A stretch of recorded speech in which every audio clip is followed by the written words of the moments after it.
All right, welcome to episode 78 of the At Bat Podcast presented by Warren Media, where we give you our thoughts on the latest Chicago baseball news, as well as take a trip around the league. I am Saul Rodriguez, joined by my co-host Miles Porter, as well as Gabe Wilkins, who you can see on his own podcast named The State of Gabe, available exclusively on Spotify. How we doing, fellas? It's been a crazy baseball week, and I can't wait to talk baseball with you guys. How you doing, Miles? How's everything going, man? Hey, doing good. This is the first podcast at being 27 years old. I had to miss the last episode because of my birthday. But man, this is fun, man. It's heating up, and it's cool seeing kind of how this off season is unfolding. And so I look forward to getting into it. And there's still a lot of moves to be made. So I like it. It's looking to be a very entertaining 2024 season. Hell yeah, man. And I think there's plenty of stuff going on, but I will say this on the pessimistic side. I think by the time the Cubs do something, it might be 30. So, we'll say they did sign Jorge Alfaro, which we'll talk about. It's not much has happened, but Gabe, how you doing, man? How's your week been, man? I'm doing well, man. I just got to get my phone situation rectified. Oh I've been yeah. off the grid for a minute, just been chilling. But outside of that, I've been doing well, but I can't complain. That contract that we're about to get into was a contract that really had me thinking a lot over the weekend. And 700 million. That's for 10 years. Ooh, man, I don't know if any team really stood a chance with the team that individual signed with. I don't think it was Mhm. the other team that did. I know some fan bases are salty, specifically Toronto. Yep. But man, like contracts like that, man. If I don't care what sport I'm in. If I'm top 5 in my sport, I gotta talk with my age. No, exactly. I know, no doubt. And I think like that's the one thing. Yeah, and Shohei Ohtani getting that contract from the Los Angeles Dodgers. Uh, 10 years, 700 mil. And first we'll talk about that first, but and we'll obviously also get into other deals because I did want to. Miles wasn't here for last episode, so he can talk a little bit about Juan Soto, which is official. But when we were talking about it on Thursday, or Wednesday, it was not official yet. So we can talk about it now as officially done deal. We'll get into the Yamamoto sweepstakes, of course, because that's also something that's been going around. And he met with the Dodgers. We're recording this on Wednesday, the 13th. He's met with the Dodgers. I think it was on Monday that he met with them. So we'll talk that as well as some other deals that happened as well. Jung Ho-Lee is with the San Francisco Giants now. So there's been definitely ever since Ohtani signed, there's been more action in the hot stove. So it's good for us because we got more to talk about. But first, I want to know this. When it comes to the Ohtani deal, as I said, Shohei Ohtani is now a member of the Los Angeles Dodgers. When you guys saw that pop up on your phone, what were you doing and what was your reaction? We'll start with you, Gabe. What did you see? Like, how did you react when you saw that? Well, my first reaction was the normal reaction. It was how many years and how many million? Because I knew that his deal was gonna break the bank. And when I saw 10 years, $700 million, I was like, that's the richest contract in all of professional sports. And that's more money over the course of the next 10 years. Technically, you could say it's a 20-year deal with the way the Mhm. contract specifics Yeah. have been released over the last 48 hours. But like he's making more money over the next 20 plus years in total of this contract than what LeBron James has made over the course of his 21-year NBA career.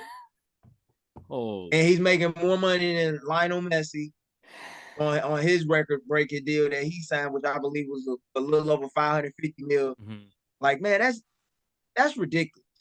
And Shohei Ohtani is about to become a marked man in America, unfortunately, because of that. And it's gonna bring a lot of people to the game for good reason. And the Los Angeles Dodgers, I think, are about to become the Major League Baseball with the Miami Heat were to the NBA during the early part of the 2010s decade. And that's the most hated team in the league. And every ballpark that they step into, for every admirer and everybody that wants to see the show, experience, is going to be some people that's heckling, booing them unlike they ever have before. And these were the same people who probably a year ago were part of the Love Fest, who appreciate it. But now, hey, it's on. It's obvious that he wants to win. And he picked the team that I think everybody expected for him to pick. And the good part about it, he don't really have to leave his place of residence to play for the Dodgers. So everything is taken care of, and life is good. A $700 million reason why.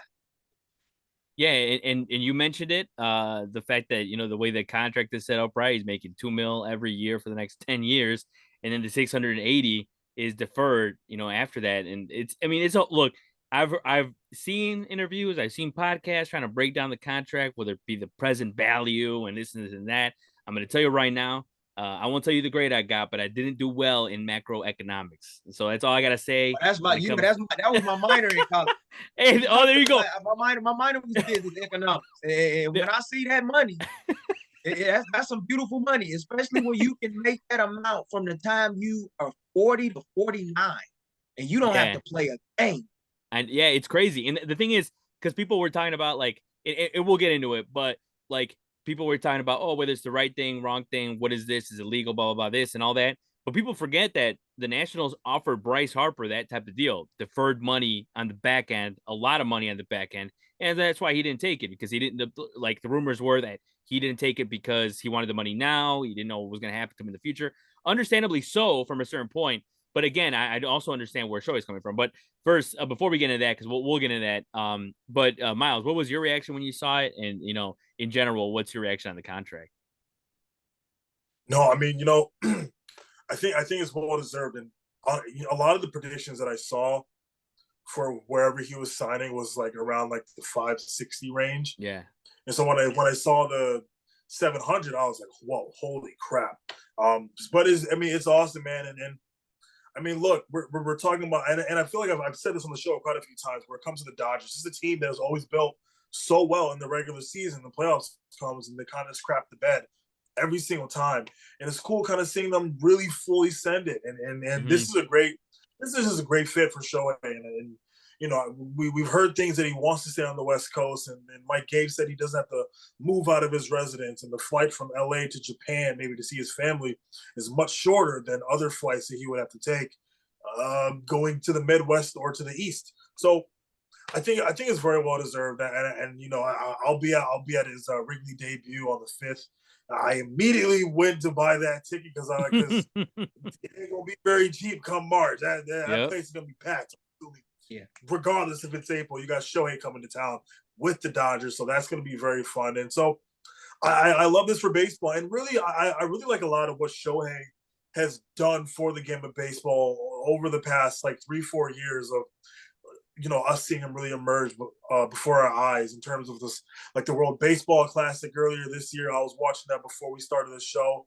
That was such a pleasure to watch, and for me, I didn't enjoy watching something like that, any sort of like tournament playoff feeling like that, since the World Series in 2016. For me personally, now it's different for every other fan. I'm just talking from my perspective.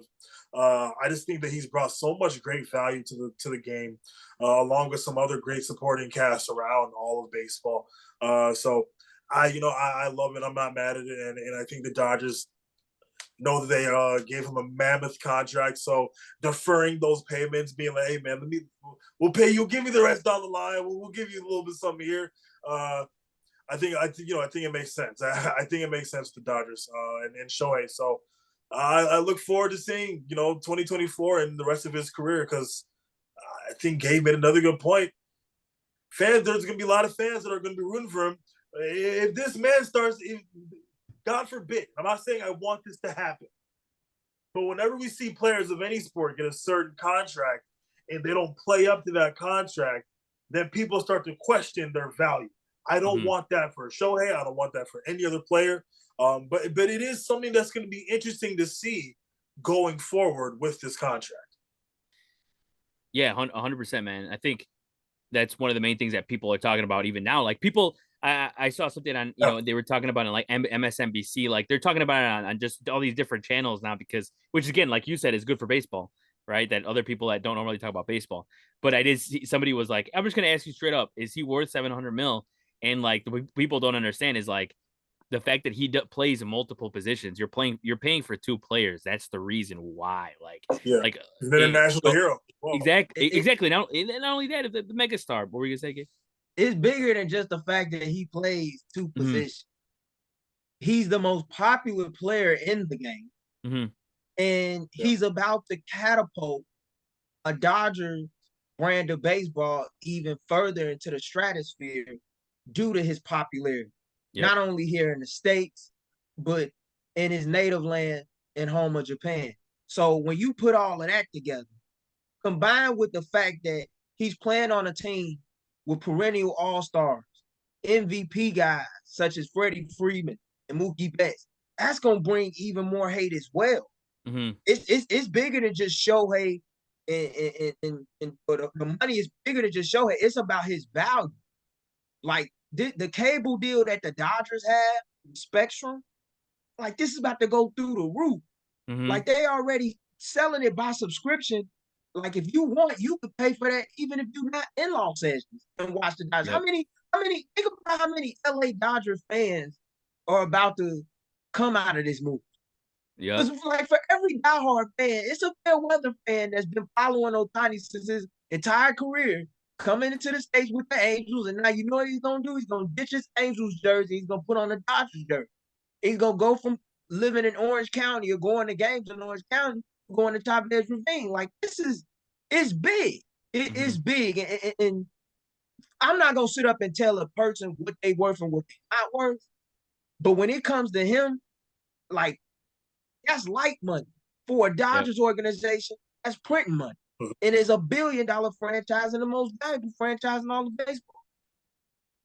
Yeah, exactly. And I think, that's what people I think don't realize is that he's not only a player, but he's a brand. And the fact that this marriage of two gigantic brands going together is like it's gonna bring in insane money. And the fact that like this is the Dodgers who already make an insane amount of money is gonna make even more. And I think people also like when I tell people the kind of player that Ohtani is and the type of superstar that he is, all that you have to tell them, or that I have to tell them, is that I have a buddy who lives in Japan. I've said this before, and he says on almost like every street, like whatever ad there is for like a sports drink or like food or whatever, it's Ohtani. And like I mean everywhere, everywhere. And like I've seen the documentary that Fox has with Ohtani, like these kids that are in high school or in middle school playing baseball, and they have their numbers on their back, but on the top of that, it's the school he went to, that's why. But on the top of that, on the top of their number is a 17 for Ohtani. So like, I mean, this dude is on a whole nother level, and like it's so good for baseball. Like that's why like there's so many bitter fans out there, and when you're a Blue Jays fan, I understand why. But when you're like from another organization, like I see plenty of salty Cubs fans and stuff like that. Like I can't really be salty because at the end of the day, I'm a big fan of Ohtani. And I don't have any. I'm not saying I'm cheering for the Dodgers, but I don't have any ill will towards the Dodgers whatsoever. So that's another thing too, is like I know that I will be there. I'm gonna be like that meme. I will be there when it's 9:00 on a Thursday and the Dodgers are playing the Braves at Dodgers Stadium. Like I'm gonna be there, like no doubt. I'm gonna be done watching the Cubs game, going MLB TV, and I'm watching Dodger games because it's blockbuster, and it already was blockbuster with Betts and Freeman and with even Joe Davis, the national voice of Fox and all the World Series. It was already blockbuster. Now it's even more blockbuster. And to go on to the contract thing, Gabe, as you mentioned before too, is like, yeah, people were just like, saying like, oh, like this is unfair. Like, the Dodgers are doing, and it's like, I said this and I posted on Facebook, you might've seen, and it's like, you should, the question you shouldn't be asking is whether it's legal or not, because first of all, it's legal. It's in the CBA. They're like, you can do deferred payments to players. The real question you should be asking is, why isn't your favorite team doing it? And that's like, that's the way I see it, because every team could do this. They just don't do it because of, a lot of reasons, right? There's a lot of reasons why they don't do it, but your team could do it. And there's a lot of, especially when it comes to the Cubs, for example, like they could easily do this too.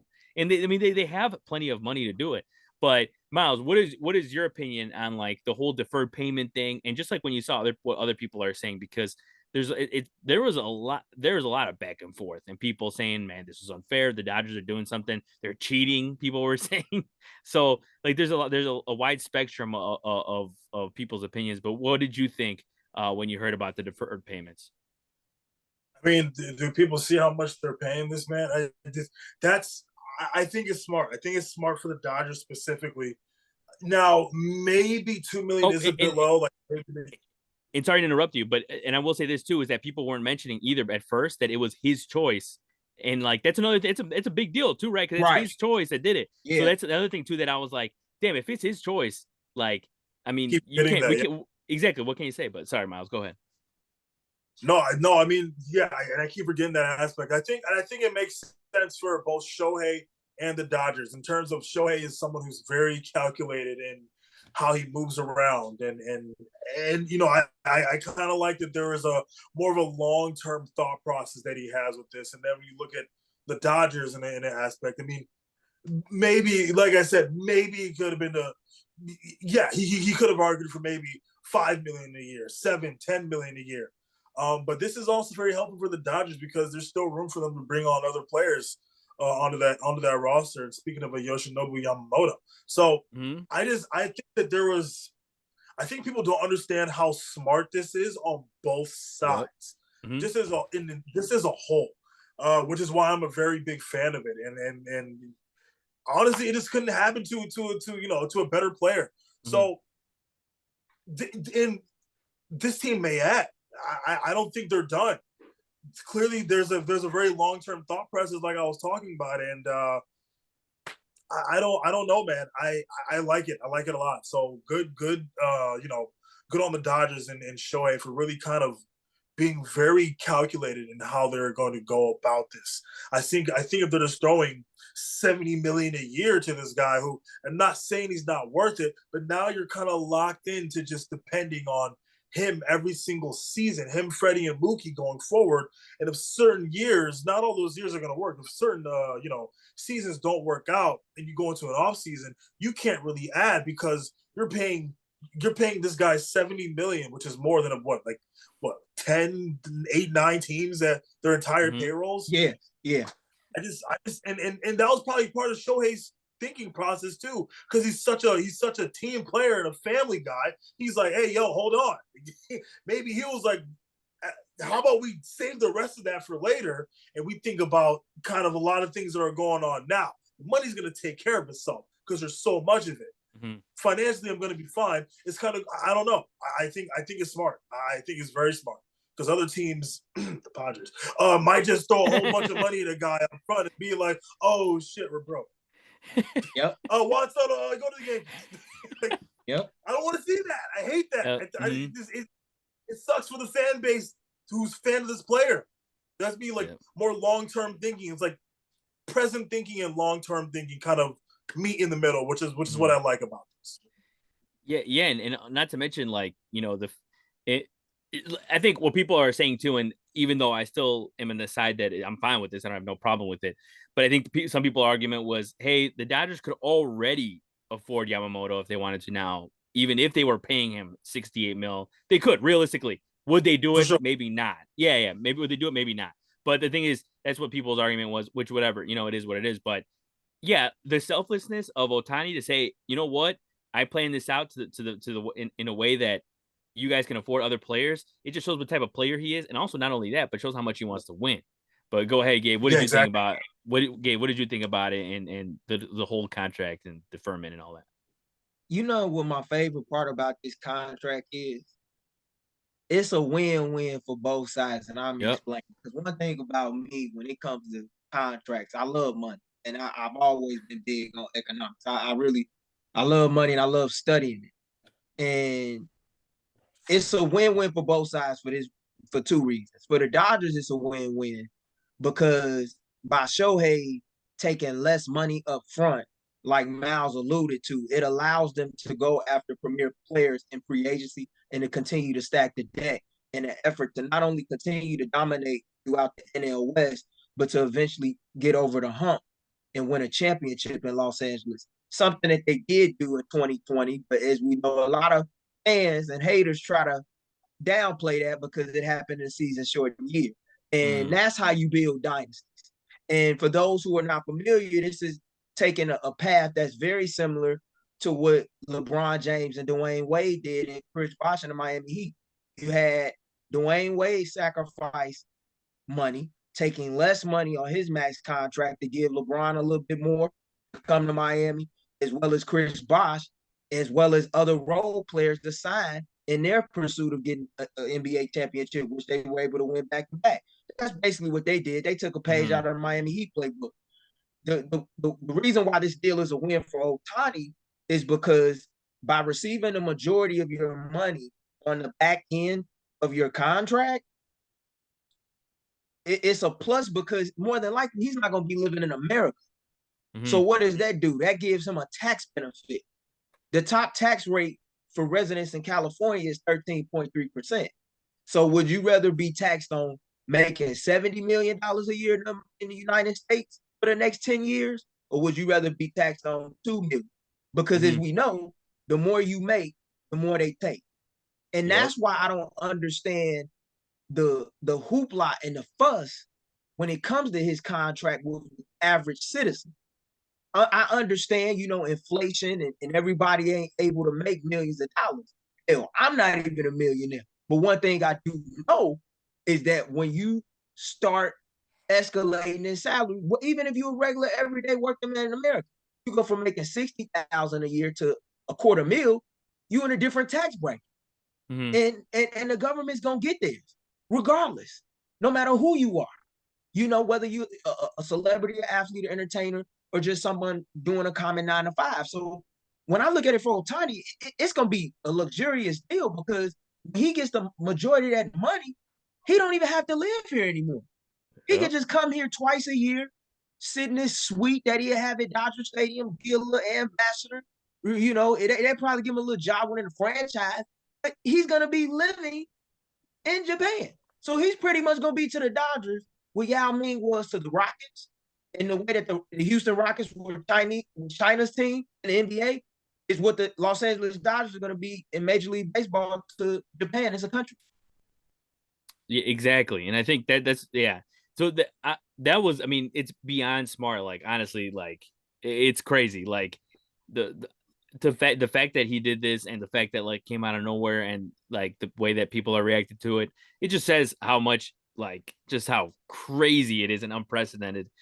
Because they even said it too. Like, I know it was Jeff Passett before it even broke was talking about how it was going to be unprecedented deferments, and damn, was it unprecedented. I mean, that was insane.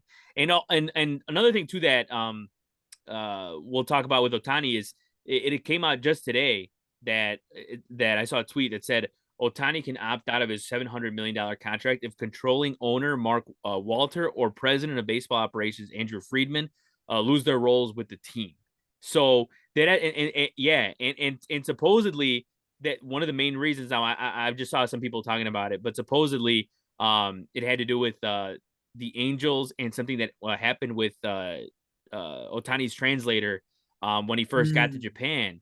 And so like something happened with that. They got it sorted out, I guess, because I mean he was still there and still being his translator.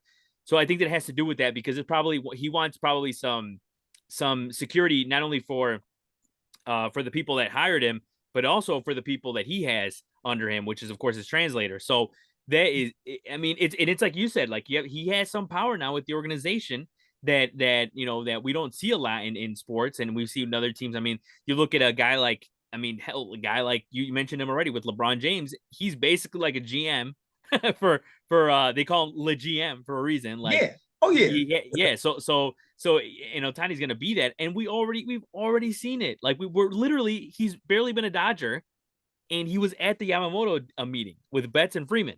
So he's already cooking up some stuff that like we see him basically be a part of the organization from a bigger perspective. And it's also too like from a local perspective too. It reminds me also of the sense of even a guy like Dansby Swanson, who's not making that much money or didn't have a contract that big, but from the Cub standards, it was a big contract. And even he like goes into Jed Hoyer's office and wants to talk about, I remember during the trade deadline, he was like talking about it. So it shows when players make a lot of money that they have a bigger stake, almost like a bigger stake in it. So and also for players like Ohtani, players like Swanson, the thing is too is that it's not just because they're getting paid a lot. They know that, or the baseball front office, they know how smart those players are. So they have a say in it. So I think I love that part about it. And it's like it almost like everyone helps each other out. Everyone's out for the same goal. So it's pretty awesome to see that, and hopefully it continues. But go ahead, Gabe. And why would you not listen to him? Exactly. This is why you bring them in. This is why you get paid the big dollars. And I don't like it when some fans say, well, I don't want my favorite athlete getting involved in front office business. Yes, you do. Yeah. Because your favorite athlete on your favorite team is what drives you to come to the arena or the stadium 81 times a year. In the case of baseball fans, if you're a season ticket holder, like that's what it's about. And everybody wants to have a business of their own. And if you're paying me $700 million for the next 20 years of my life, yeah, I'm gonna become Mr. Dodger before I put on a Dodger uniform, and I'm gonna help you recruit and get some guys because I want to win here. And winning in a big city is a total different thing than just winning in a small market. As much as it's cool to win, no matter where you reside or where you get your money at. Exactly. That's one of the main reasons I think it's so convenient, the fact that like it all worked out for a time. Like it's just like in the sense of like where he wanted to go. Like it was never a more perfect opportunity than going to the Dodgers. And you mentioned it, Gabe, when we talked about a little bit about we were talking over text about this, and the fact that like you mentioned that you don't think that the Cubs ever had a chance, and I agree with you. I don't think that they really had a chance. I always had a hope that he would maybe consider it, but at the end of the day, I think what people didn't understand is that he look, we all know, we like everybody here, we don't have to like remind each other of this, but I think for the people listening is like, we all know Wrigley's historic.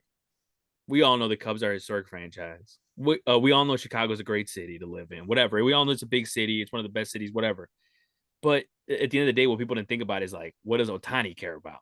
He doesn't care about like, the city. He doesn't care about all the hoopla. Like LA's different. Like I told people too, is that because some people were like, he's going to LA, it's still a big city, but it's like the reason a lot of celebrities still live there is because it's easy to hide out there. So Ohtani is not a guy who's going to want to be in big crowds, whatever. He can just live in the hills and reside there in peace. And I think that's one of the main things that helped him, because if he was living out here in Illinois, or whether it be Toronto, those are big cities, very urban compared to the type of city that LA is. And I think that's one of the main things that kind of like brought him to LA, and where he fits in well. And I mean, we're going to say it's cold.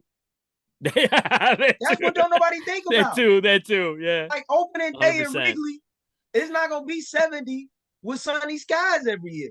Yeah. It's just not. It might be if it was me and the Cubs trying to recruit me and I'm Shohei Ohtani agent, I'm coming off the rip. Like if they offering 700 and you want them, you have to offer a little bit more. Because I'm coming here and I have to get accommodated to a new lifestyle, a new city, and a blue collar city at that. Yep. Because let me come up in here making 700 million with most of my fans coming from a blue collar demographic. Even if they got white collar money or white collar jobs, they family 9 times out of 10 had to get it out the mud, if we say. So like, that would have rubbed a lot of people the wrong way. I mean, hell, we in Chicago, we got a quarterback right now that I think is a top 5 athlete in this city, but he don't even get enough love and praise that he deserves. So Shohei Ohtani walking around here, let him go 0 for 4 with 3 strikeouts, making that type of money. And you got somebody in the bleacher room saying something. It's like, whoa. But he decided to come here. It was all good when I came. But now that I'm struggling, like it's like, yeah, I mean, it's a tale of two cities. I got it warm, and like Mal said, I'm closer to Japan. Yep. Whereas from Chicago, I'm in this Midwest climate. Yeah, it's beautiful in the summer, but I want it beautiful all year round. And like you said, I can hide out. I can't hide if I'm shopping on Michigan Avenue. Yep, exactly. And that's and that, like, in general with the players like that, and I think they think about the big picture, and I think Ohtani thought about the big picture and I thought about the fans thing too, Gabe, because we know what type of fans, New York fans are, Philadelphia fans, Chicago. Like, we know what type of fan is different, and we know that LA, when they don't get on their players as much as a New York or Philadelphia, whatever it is. I think Ohtani thought about that too, because I don't think Ohtani's the type of dude that, regardless, I think he could take it all in all. But I think he thought about that too and was like, man, I don't want to go to a fan base where I'm making that much money and they're gonna boo me after like a day of going over 4 with 3 Ks, like you said. So it's crazy, but whatever, Yankees man. fans were freaked out. Yeah, I know. They were booing Stan, I Yankees think, fans after like would the first throw a day, right? fit. They would push over Yankee Stadium. You know they would. You Yeah, see, you saw exactly. they did the same in his first Yeah. season. Yeah. I want to Boo, this is New York boo Roger Maris. Yeah. Yeah, so They're trying to break a Yankee home run record. Yep. That's what I'm saying. And, So it's like, and they rooted against him but wanted Mickey to do it. Like, imagine how Roger Maris felt in 1961, and this before social media. yep. Yeah.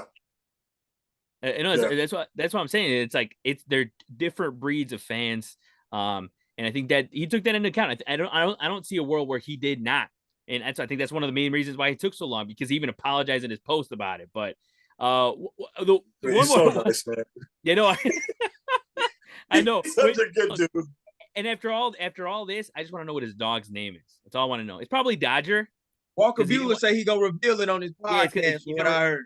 Oh, really? Okay. So he said he determined to figure that out. That would be kind of funny if he did. I bet you it's Dodger, because I mean it's a great dog name, and it's probably because supposedly the rumor was that he didn't want to reveal it because it has a connection to the team that he chose.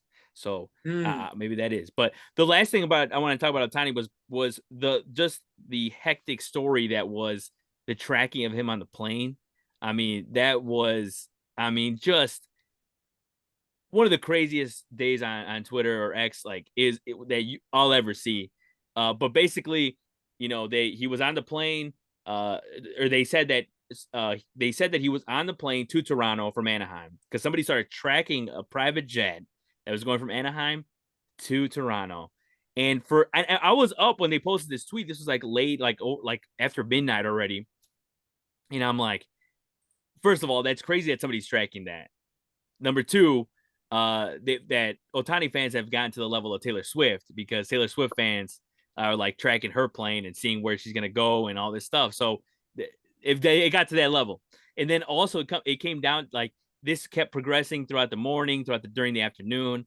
And then it turns out that at the end of the day, he was never going to Toronto. He was always in Anaheim at the time this happened. And then who was on the plane? But I'm honestly, I'm blanking on his name right now, but the guy from Shark Tank. Well, anybody got the name of that? Oh, the Canadian. Yeah. I'm blanking. I'm blanking on his name right. Oh, it's Robert Herjavec. There you go, Robert Herjavec. He was on the plane. He was on the plane, and apparently, like, when he got off and everybody was telling him, like, what happened, that he was like, "What is going on?" It's just the most, like, you can't even make it up. The most ridiculous story I've ever heard. And also, but like I said before, is that if you had any ill will towards this deal with the Dodgers and Ohtani, it's Blue Jays fans, because I truly do feel bad for these Blue Jays fans. There was people like, going crazy that he was gonna for sure go there, because it was JP Morosi. JP Morosi, very trustworthy journalist. And he reported that he was on that plane to Toronto, gonna meet with the Blue Jays. And then he ended up apologizing for that, because he, obviously was wrong. And Blue Jays fans really thought, man, and that's rough. And I was already thinking to myself, man, those Blue Jays Yankees matchups are gonna go crazy. Like, Ohtani, Bichette, like Vladdy, like, I'm already like thinking about all this and how, like, all this crap, and it was just ridiculous. But Gabe, what did you think about it when that happened, and just that whole situation? Because it was a circus, like we've never seen probably. It's weird to track people's flights, as much as I don't mind it when it involves a celebrity personally for my own public consumption. It's very weird. But I feel for Toronto Blue Jays fans that got their hopes up. Yeah. Because everybody don't know how to stay even keeled when these situations happen. And it's somebody who was privately once upon a time in the early part of the decade when NBA free agency was really at a hot swing, would scope out and try and find out on the low with no sources, from sources that I knew that was legitimate, where certain stars was at when they was taking free agency meetings in the city. I'm not surprised, to see that people want to go to that levels with it.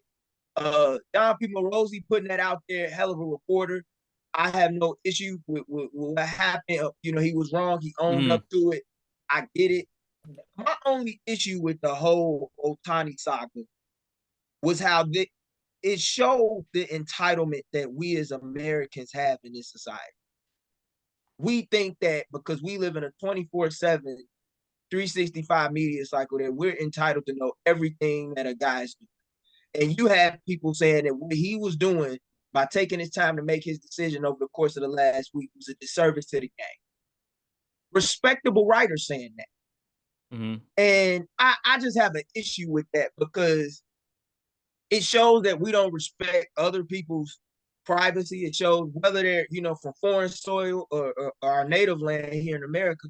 And it just shows that we like to rush things so much as opposed to just letting things be. I was always skeptical of Ohtani being a Blue Jay just because I know when you play in Canada, you get double taxed. You get taxed not only for your income you make in America, you get taxed for your income you make in Canada. A lot of athletes have complained about that, especially NBA players, and I think that's why Toronto's never been a major free agency destination, even though it's a well-renowned city and one of the best in the world. But, I mean, that was just unfortunate. That was unfortunate on Morosi's part, but I feel for the Blue Jays fans that got their hopes up because it was a kid out there that really wanted to get that Ohtani jersey and probably had it already made. And now he's like, damn, I have no use for it, but just like a keepsake, a memory of what could have been. Hopefully he got the Fanatics insurance on that because you know how you can get that. I hope so too. You get the insurance on that jersey. I hope so too. Drake would have been involved in that, right? Drake would have found some sort of way. Oh yeah, the fact that Drake posted there, so we did it with Vladdy too, and Vladdy can't. Oh, yeah. Like just the fact that he posted that, like the Drake curse. I can't be convinced otherwise. The Drake curse exists. I can't be convinced otherwise at this point. But Miles, what did you think about the situation, bro? That was, I mean, it was unreal. Oh my gosh, and that's so weird, man. That's such weird energy. It's like I'm invested, but I'm not invested to the point where I'm trying to stalk where this person is going. You're stalking them. You're following this person. That's very weird, bro. It's like, man, let this thing play out. And eventually, I could not listen to any more rumors after a while because for me, I started getting annoyed with it. I'm just like, my God, because the rumor has it he might go to the Cubs. He's intrigued by the Braves. He might go to the Yankees. And after a while, it's just like, I don't know, man. It became exhausting for me after a while. And for me, that was just another example of just like, all right, man. Well, can we all just kind of just take a step back and breathe? And honestly, I was in the camp. Shohei, take all the time you need, bro. You got all the eyes, every single baseball eye in the world is on you right now. Take your time, bro.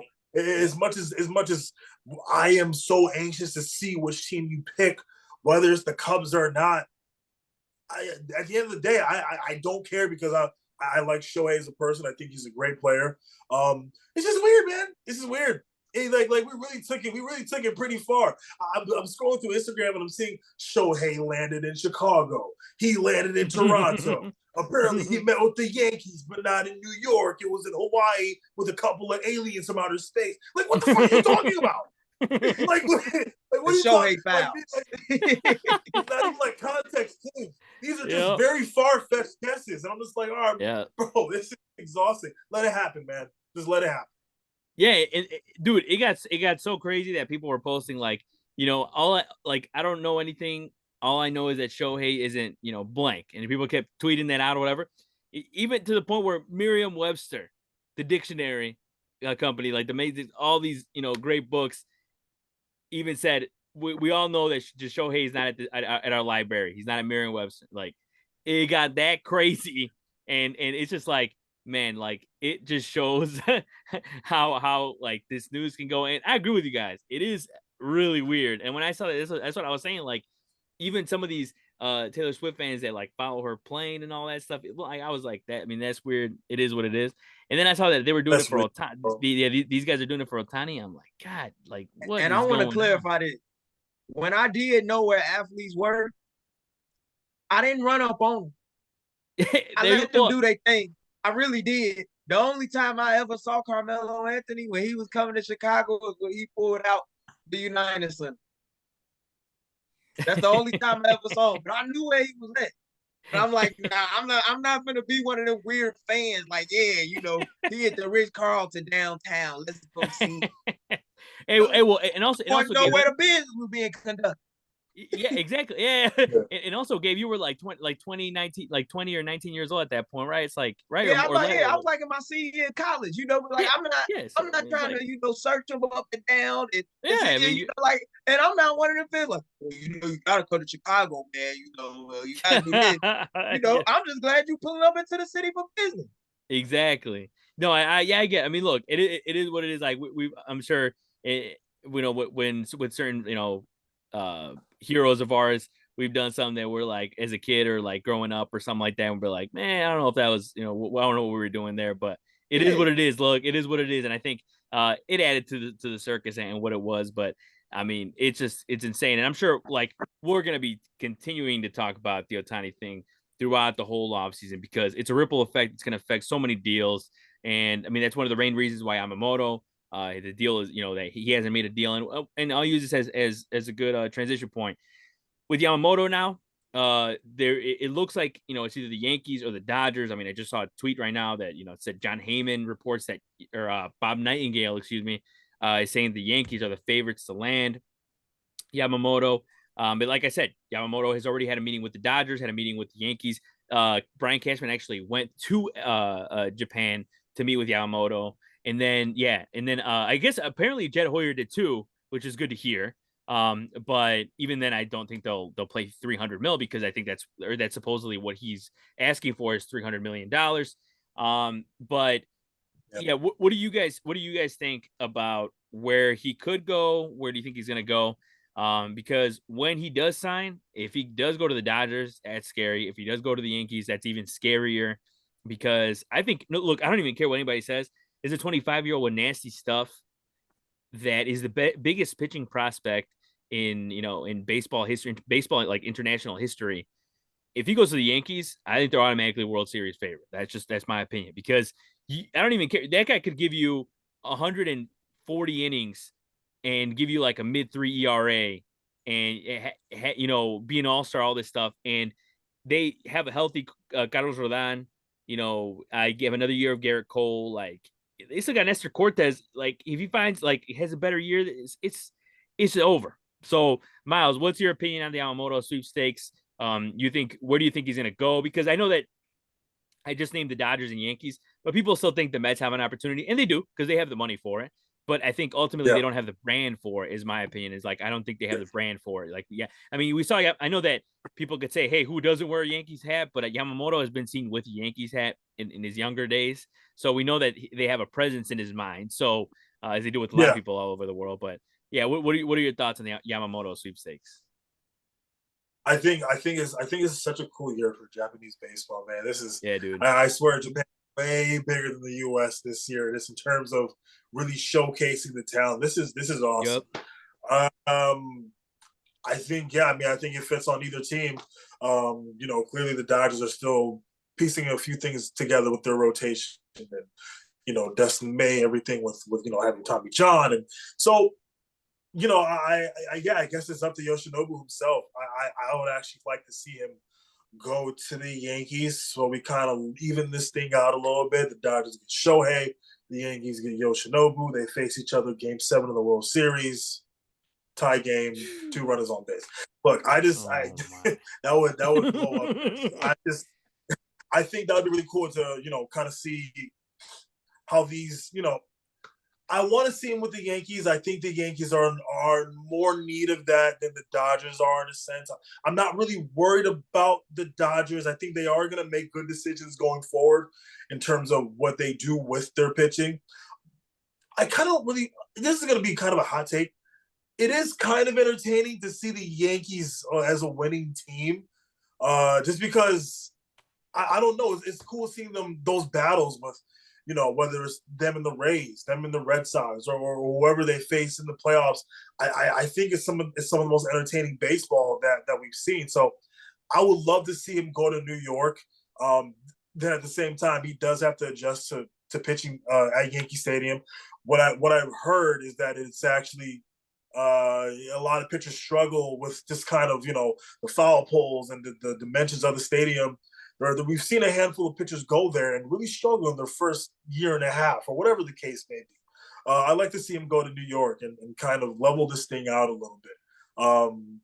I think the Dodgers are fine with or without Yoshinobu Yamamoto. Then again, if he does go over there, great for them as well. I kind of want to see the Yankees add, because clearly Brian Cashman he's had it.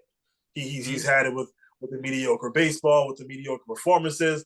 Aaron Judge playing great, and them having these, what were they last year? 82 or 80, whatever they were last year. Yeah. Just hovering around 500. That ain't the Yankees' way. And so I think it'd be cool to see him go over to New York, not the Mets. I'm not a fan of him going to the Mets. Like you said, I don't think they have the brand for it. This is an organization that doesn't know if they're selling. They don't know if they want to compete next year.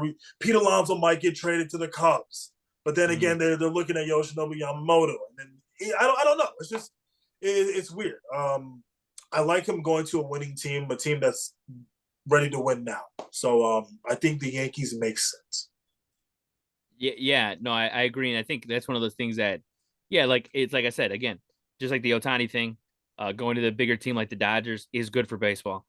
The Yankees being good is also good for baseball. It might be the best thing that could happen for baseball, because the Yankees are such a big brand that, like, all over the world, people know the Yankees, even if they don't watch baseball. It's just the way it is. People are wearing the jerseys, the hats. It is what it is. Like, at the end of the day, them being good is good for the game. So that's that. I agree with you. That's why, one of the reasons why I'd be okay if he goes to the Yankees. Um, the Dodgers that's their only weakness, if you want to call it that. I know they have Walker Buehler coming back, so they have Ryan Pepio. They have young guys in their rotation, but I think they're looking for the juggernauts, basically. Like, they want to have a Yamamoto in there. They want to have a guy like Glasnow in there, who they're competing with the Cubs for, which it looks like they're going to get Glasnow soon at this point, but it's just like a matter of time. Looks like a deal with Manuel Margot might be happening. Randy Arozarena, apparently that was also like rumored. Yeah. So unfortunately that's how it is, because I really wanted Glasnow on the Cubs. I think that would have been really cool, but I digress, because they could still go out there and get like a guy like Bieber, but who knows? But Gabe, what's your opinion on the Yamamoto sweepstakes? Because yeah, what's up? Man, when I look at there's a whole lot of nothing going on with the Cubs right now. Sorry, go ahead. Yeah, you're right. Yeah, you're right about the Cubs right now. It's real quiet over there. Yeah. I'm shocked that I haven't really seen too many big moves from them. I've seen the Sox kind of make a little bit more of a move or two than the Cubs. But back to the Yamamoto sweepstakes, when I look at him, and it's funny, like you said, Miles, this is a damn good year to be a Japanese baseball player. And if I'm Munetaka Murakami, I'm looking like, man, I can't wait to get to the league, because Yamamoto is on the verge of getting $300 million. And he hasn't even played at the major league level yet. That's kind of scary. But when I see his best destination or the most ideal landing spot, I probably would say the New York Yankees. Because one thing I know about the New York Yankees, they have a lineage of Japanese-born players. And one of those Japanese-born players that I know has been in on trying to recruit him is Hideki Matsui. And following that lineage and knowing how big the Yankees brand is, and being able to be a part of a pitching staff alongside of Garrett Cole and Carlos Rodon, where if those two are healthy, you don't have to be the main guy.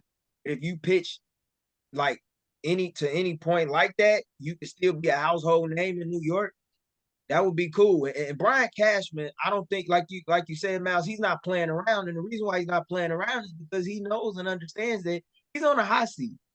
He's been there for over 25 years, and even though he's delivered championships, multiple, might I add, to the city of New York, like, when you don't win there, it's a saying, no excuse, just produce. And if you're gonna be in that seat, you have to produce. And He's done that. He beat a lot of teams to get Juan Soto, and I think he's going to beat a few teams to get Yamamoto. I wouldn't count out the Mets only because of the Kodai Senga factor and the fact that even though the Mets aren't as prestige of a brand as the Yankees and the Dodgers are, the Mets with Steve Cohen, they like to spend that money. Maybe they're not going to be as aggressive in this free agency market, but maybe they could sign Yamamoto and just get one starting pitcher and then seek to load up next year in free agency when you're going to have the likes of a Shane Bieber and a Corbin Burns on the market. Because you know that Steve Cohen is only retooling for a year, and he's going to seek to reload sooner rather than later. He's not your traditional owner by any stretch. That's true. Yeah, yeah, you're right. We can't necessarily count him out whatsoever. And I think also I heard reporters too from the Mets say that he fits the timeline for the Mets better than any other team, because Dodgers, they want to win now. Yankees, they want to win right now. You know what I mean? So like they want to win in 2024. They want to win the World Series. For a team like the Mets, they kind of know that they're not going to win the World Series in 2024, the way they're shaped and stuff like that. So a guy like Yamamoto has less pressure on him, goes in there and doesn't necessarily have to deal his first year. So that makes a lot of sense, no doubt, when it comes to like the logistics of playing baseball and stuff. So yeah, we'll see what happens there. I think it's going to be pretty fascinating because, you know, like I said, with the tweet saying, Bob Nightingale saying the Yankees are the favorites, who knows? I mean, it's going to be a battle with all those teams and seeing who they get. Another guy that I wanted to talk to that was also from Asia is Jung Ho-Lee, man. He went to the San Francisco Giants. The Giants finally got a big free agent, which of course has been one of the topic of a lot of conversations of why players from all aspects of every sport maybe don't want to go to San Francisco.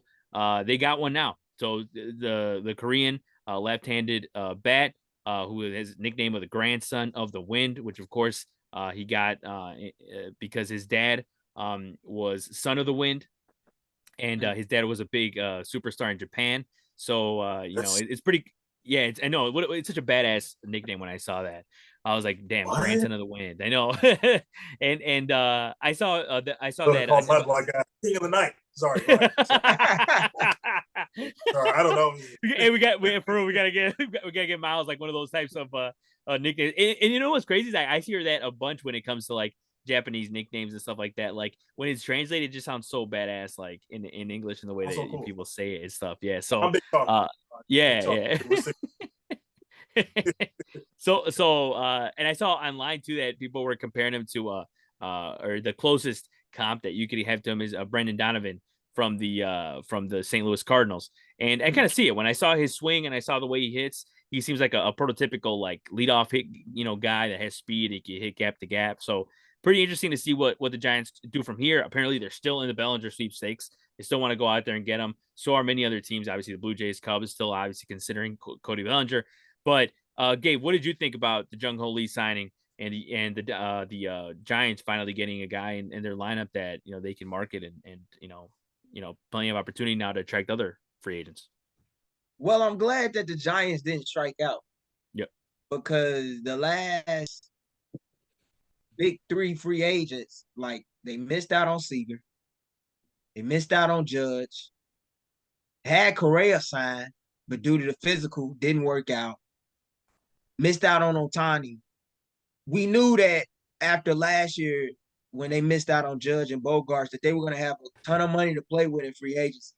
And to be able to get a guy that could serve as a solid leadoff hitter, play some solid outfield for you, have some speed, it was a move that was a no-brainer. And I have to give kudos to their front office and executives in the building for putting the money to good use, because when you have that money, you just can't allow it to sit.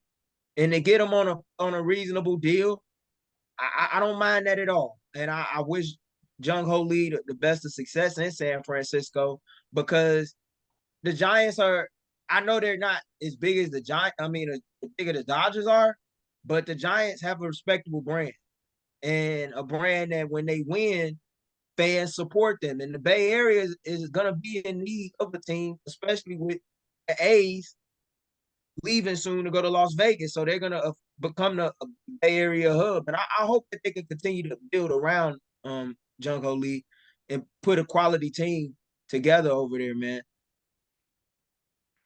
Yeah, exactly. And Yeah. that's it's one of those things that, as you mentioned with baseball, the Bay Area baseball has shrunk and and now that or whenever is going to shrink, I should say, when the A's leave. So that's disappointing for them. So hopefully they could get more guys. And they apparently they were really close in getting Judge, but it just ended up like he ended up just sticking with the Yankees because the Giants had offered him a boatload of money just as well as the Yankees did. So Oh, they putting the Miles, money out there. yeah, exactly, yeah. They put the money out. Like the Uh-huh. Giants are the one team. I feel sorry for the Giants over the last few years because they put money out, and we know they have money. Like you're right Yep. next to Silicon Valley, you have big business in the Bay Area. Tech boom is always popping, but like for some odd reason, they're not able to attract creation. I know that it's a lot of violence in the city, and that might be a reason. And I'm not trying to shit on San Francisco because that's everywhere in America, but Mm-hmm. unfortunately, but it's one of those situations. I don't get it personally because the West Coast to me playing on the West Coast is easier than the East Coast, no matter where you at. Mm-hmm. Only unless if it's for tax reasons, I Yeah. don't understand. Yeah, I agree. And I think, like I said, that's been a topic of conversation of people talking about why they don't get big stars on the Giants and all that. So I mean, yeah, that's definitely something we could talk about for days for, and I don't understand it either. Because yeah, I think that every city has every city I feel like has its pros and cons and reasons why Absolutely. you shouldn't live there or whatever. But Miles, what did you think about this deal, and what do you think about the Giants and finally getting a big free agent and what they could get from here on out? It's I like it for the Giants. This is an organization that kind of runs their like their minor league system, kind of like a college kind of thing, where it's very hard nosed. They have like these very intense workouts for like the draftees that they put them through. Kind of is like a rite of passage for them, which is really cool. So I like this. I like this a lot for this ball club. There's not been a lot of moves for them over the past 5-6 years in terms of building their roster, but I think they do have great pieces to work with. So great, congrats to Jung Ho-Lee, signing with this ball club. And, hey, the Giants have to do something. And then it's the same with every other team in that division. Anything you can get going forward, any sort of talent you can get, shortstops or any sort of alpha, whatever the case may be, adding more pitching depth, that's big because your division just got a lot more harder. So I like this. I would love to see more teams in the West make the moves that you can, do what you can. Yeah, I think it's great for the Giants, and we'll see where they're at in the next 2 years. And like Gabe said, it's been unfortunate because we thought that Judge was a Giant at one point, and they're very close, and he clearly he loves the Yankees, so he's stuck with his home team, and I'm hoping the Giants get something going forward because they're one of the teams that I look at. I'm like, you guys are just missing a few pieces here and there. This isn't a team that I look at. I'm like, oh, they're way out of. No, Mm. they're a team that needs to add depth in a few areas, but they're not as far as a lot of fans may think. So this is a good step in the right direction for them. Yeah, I mean they competed to the very last day last year. I mean 79 or this past season 79 and 83. So they're not far Yeah, away right from there. from competing, getting the playoffs. I mean we saw. I mean obviously some people call it a shot in the bucket. Like who knows? Like if that year could have been duplicated because they won like 107 games a couple years ago, and whatever that Yeah, was. But I mean they have plenty of good players from that team that's still there, Lamont Wade and all that. So yeah, definitely hopefully they're able to attract more players on the team because like you said and you said it best Miles, that you're hoping that other teams in the West, and you're right because I mean with Ohtani on there on the Dodgers and and we saw a great response with the Diamondbacks honestly because they got Eduardo Rodriguez to the rotation, so that was good to see. And that was one of the big deals from the last week. So they've enhanced that part of their team, and they're kind of ready. I mean, they already had a great team that went to the World Series, so they're going to compete with the Dodgers. I don't care who's on the Dodgers. Diamondbacks are going to compete with yeah, with them for sure. But absolutely. a couple other things before we go. Miles, you didn't have a chance to talk about the Juan Soto deal, but obviously now it's official. He got traded Yes. to the Yankees. And Yep. that was the deal that had included. Let's see, it had Michael King going to the Padres, as well as it was Drew Thorpe, Blue Thorpe, Johnny yeah. Brito, Randy Yeah. Vasquez, and Cal Higashioka. The Yankees also got Trent Grisham. And like I said, me and Gabe talked about the impact it's going to have on the Yankees. But what were your thoughts on this deal and what it does for the Yankees? Because like we said last week, you're adding this guy to a lineup that already's got Judge, Gleyber Torres, and then now you look at a healthy Stanton. I mean, if there's a healthy Stanton, I mean, game over. And they still have young prospects like Anthony Volpe, and guys like Jason Jason Dominguez. Dominguez, yeah. Yeah, so it's still guys waiting in the pipeline too. So what are your thoughts on Juan Soto to the Yankees? I also want to throw Verdugo in there as well, who I think is Oh yeah, another they great got him. Yeah. move. But Mm-hmm. I like it, man, and like I alluded to earlier, this Yankees team is fully sending it. I love Juan Soto in Yankee Stadium.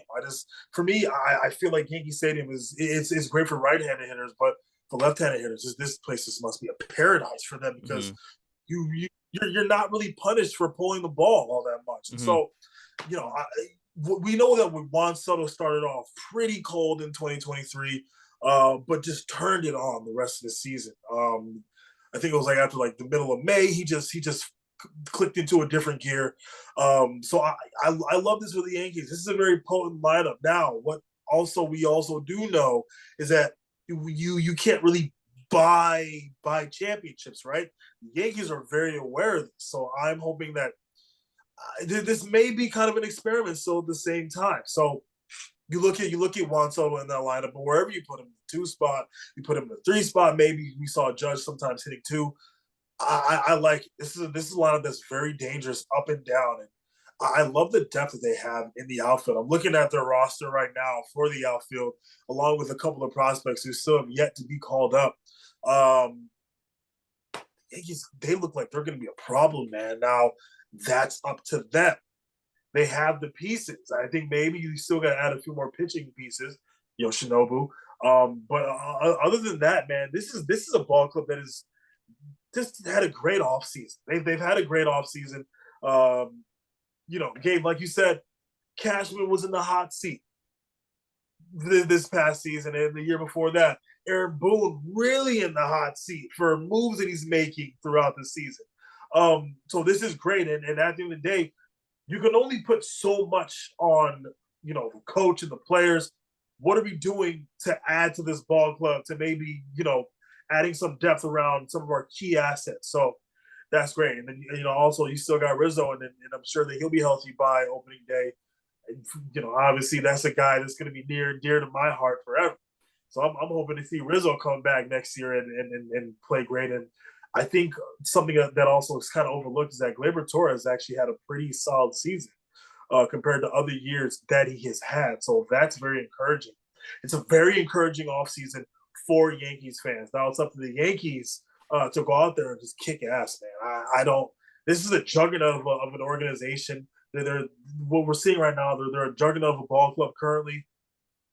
I'd be excited from a Yankees fan, man, but also at the same time, try to be a little patient with some of these guys who are moving to the Big Apple and adjusting the Yankee Stadium or adjusting to their new home ball club. And it's understandable that Yankees fans don't have that much patience for that because of what this organization is. No facial hair, none of that. No long hair, get that out of here. No city jersey, go kick rocks. So, I think I do feel confident in the Yankees going into 2024 because they're adding and they're not just looking at what they have for the past 2 years and being like, this is great. This is going to work. It hasn't worked. And they're finally at it. Good for them. So it's very encouraging. It's very encouraging for the Yankees. And that's another team. Like I said earlier, I want to see this team play well because it's also really good for baseball. Yeah. And another thing too that I've been hearing over the last week is, the obviously everyone's talking about the short porch and right. And we mentioned that, me and Gabe talked about that last week, but some people were saying that, hey, he's also a great opposite field hitter, which we know as well. And so like that, and the thing was that people kind of were talking about it in the sense of maybe so then the stadium kind of won't really matter. He's still maybe going to hit the same amount of home runs. And I said, yeah, probably he's going to same amount of home runs because he walks so much, which is fine also. Mhm. But like, either way, it's like the left field porch is still 318 at Yankee Stadium. Yeah.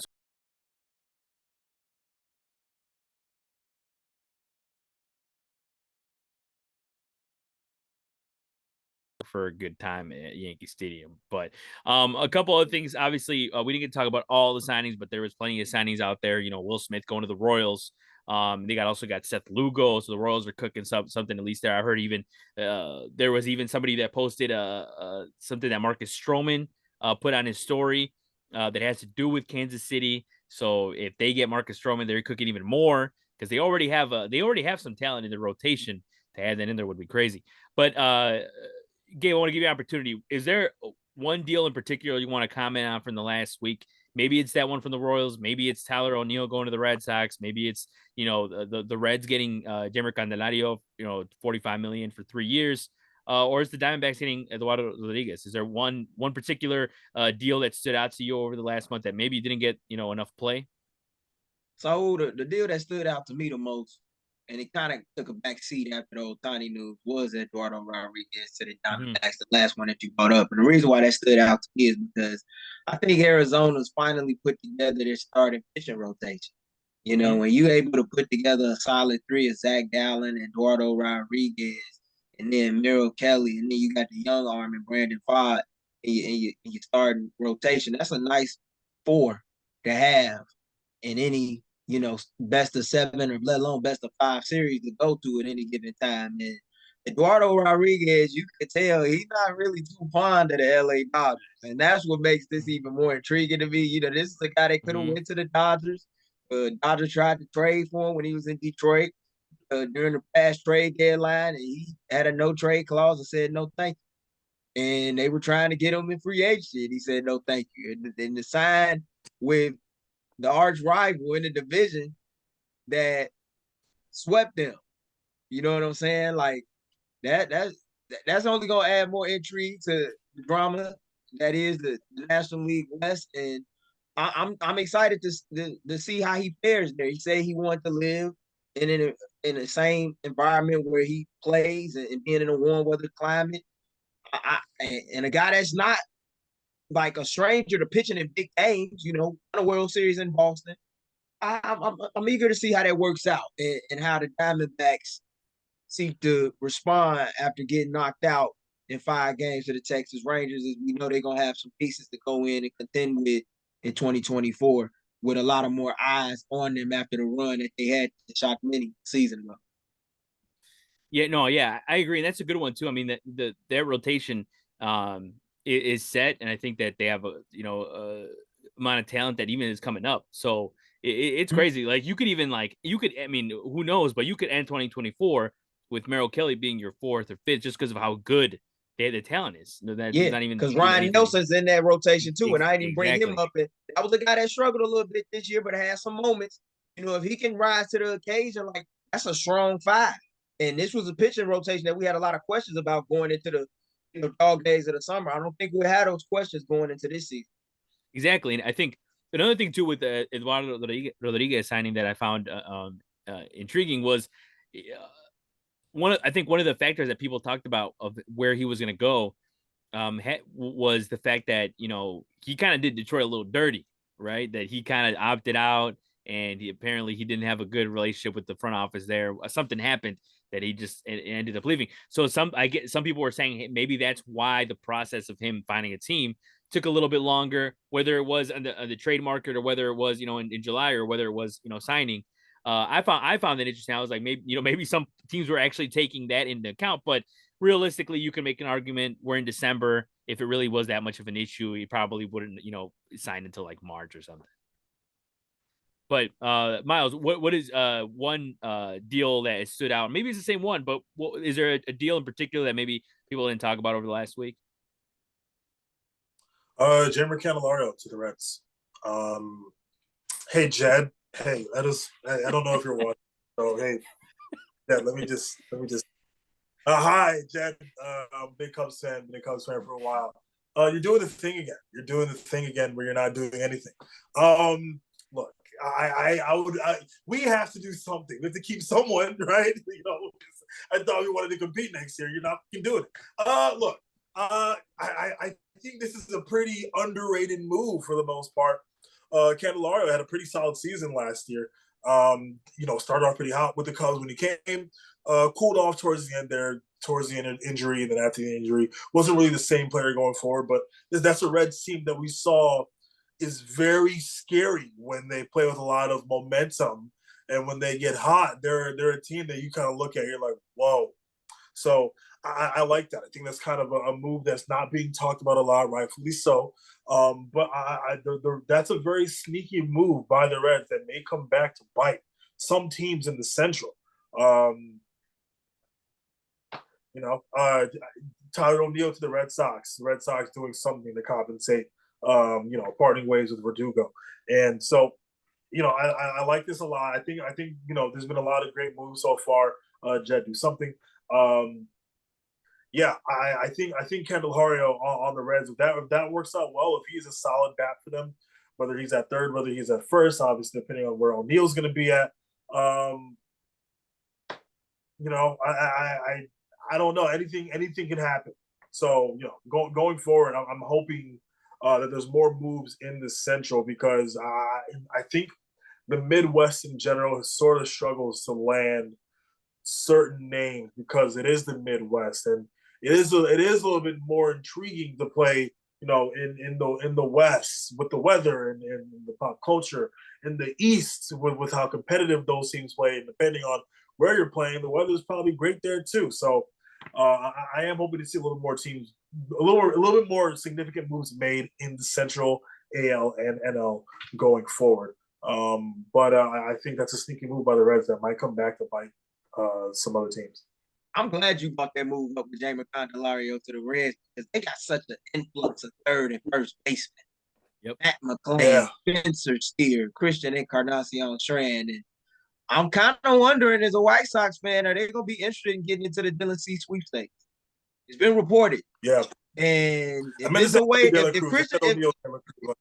if CES is up on the market, he looked like a White Sox to me. He's a big dude, can play both quarters. Like, I'm curious. Yeah. I agree. And even like as Miles was saying, it might bite the Cubs. I mean, we've already seen Jamer Candelario play against the Cubs and have he hits well against the Cubs when he was on the Nationals, even on Detroit. So we've already seen it. And I know some people were saying like, and I would have been okay if they brought him back. I wouldn't have been mad at it. But I think, he didn't hit that well with us when he came over in the trade from the Nationals. Yeah. I think that's maybe one of the main reasons why they didn't bring him back or anything like that. But I personally liked it because of the switch hitting and because of the versatility, right? Because he's very So you can also make an argument that dude deserved more than $45 million that he got from the Reds because of how much he brings to a team. But yeah, I agree with you, Miles, that they the Central, the Cubs, they got to start doing something, because some of these deals that other teams are making might bite them sooner rather than later. So definitely something's got to be cooking up. I'm tired of hearing about the Cubs maybe trying a 1-year deal with Reese. I'm tired of these 1-year experiments. I'm so sick of them. I'm afraid of that. Commit to someone besides Dansby, besides other players we know are going to stay. You got to do something. Jeez. We're in shambles. We need something to feel good about. I'm with you on that. But Ray's Hoskins, like he's looking like a future Cub, and I wouldn't be surprised they got Matt Chapman. I think Matt Chapman could be a long-term guy, but even if you get Matt Chapman, you're gonna get a good glove. But the question is the bat gonna be consistent? Because when Matt Chapman is hot, he can carry your ball club. When he's not, get a little shaky sometimes. So I'm curious. I'm curious to see what the Cubs are gonna do, just as the White Sox. But that Reds move, like they got an influx and a ton of infielders. Everybody can't eat. And you can't sell me on Jonathan India being the blockbuster piece that you get back in the Dylan Cease trade. But Christian Encarnacion Strand, if the Reds are willing to part with him and maybe a couple of their top-notch prospects, and you need pitching, in order to make that true jump, I think the Reds could be to the NL Central what the Orioles were to the American League East last season. Yeah, and I think when people were talking about that, because yeah, you're right, they do have a surplus of infielders. But what I heard when they were talking about it, I forgot, there's a Reds reporter talking about how the Reds have always wanted depth. They now have it. Yeah, They have a DH spot, of course, which they can use to their disposal with, whether it be Jamer now or whether it be all these players. But in my opinion, there's definitely going to be a trade. I think there's going to be, whether I don't think it'll be for Cease. I don't think the Reds are going to get Cease. I don't think they're willing to part with those guys. In my opinion, I don't think they will. you get 2 years But of team control. yeah, I no, mean, I yeah, know I sound like I'm selling, but no, yeah, yeah. Cincinnati's a cheap market, a No, small market. no, I agree. It would be a smart move. I just don't think I just don't think the Reds would be willing to get take the guys they got are are so I so know. good. So I think, and also I think from a White Sox perspective, you can make a deal somewhere else that has better talent, in my opinion. Like we always talk about. So We know, that's right? one that yeah. Yeah, I think with the Reds, I mean they'll I think they'll make a deal, and I think they'll ship off one of those guys, which I believe it's going to be India, wherever it is. And I've always thought that he was a good fit for the Sox, not for the Dylan Cease trade. I'm not saying to trade him with the Dylan Cease, but I thought he makes a great fit with the Sox, right? Like in just in a deal that just sends him over for, I don't know, whatever it is, like something like a random deal. I thought he'd be good, for, to be at second base as a placeholder. But another thing, Gabe, that you were talking about with who did you say was? Oh yeah, Matt Chapman. The one thing with him is it's one of those things where it's kind of with Bellinger, the money's getting lower and lower and lower as days go by. Same with Chapman. Like we don't know where his bat is going to be. He really only hit in April and May, half of May. Mm-hmm. So with Matt Chapman, like 3 years for 80, like you're telling me if that's what it's going to drop down to, which I imagine it's going to drop down to that, because nobody's going to get him anytime soon. It doesn't look like. So if it drops down to like 3 years 80, even 3 years 90, I'm not gonna be mad about it, because he's got an elite glove, and the bat, who knows what's gonna happen. And the 3 years works out perfectly, because the Cubs are still considering like a guy like Matt Shaw, or these young guys coming out, Triantos, as candidates at third base. Who knows that they trade him before, this is and that, whether it be for Bieber, Glass, or whatever it is. But yeah, it's gonna. I mean, they have, like we've been saying, with both these teams in South Side and North Side, they have the currency. It's how they're willing to deal it, and I think we're gonna be finding out real soon. So hopefully next episode we got more Cubs and Sox stuff to talk about, because we waited too damn long. We're just talking about other markets, right? Yeah, for real. So, but I think that's a good place to end things. This edition of the At Bat Podcast. I want to thank Cole Miles Porter, as well as Gabe Wilkins, who always joins us, as well as check out his podcast, The State of Gabe, available on Spotify, where he's talking all things basketball, football, all types of subjects. So love to see it, and check that out. I want to thank everyone for watching. Check out all our other War Media shows, like our partnership with Sports Zone Chicago and the Bears Den. Check out that, and as well as follow us on all social media platforms, TikTok, Threads. We got all that, so check that out. For Saul Rodriguez, Miles Porter, Gabe Wilkins, everyone have a great day.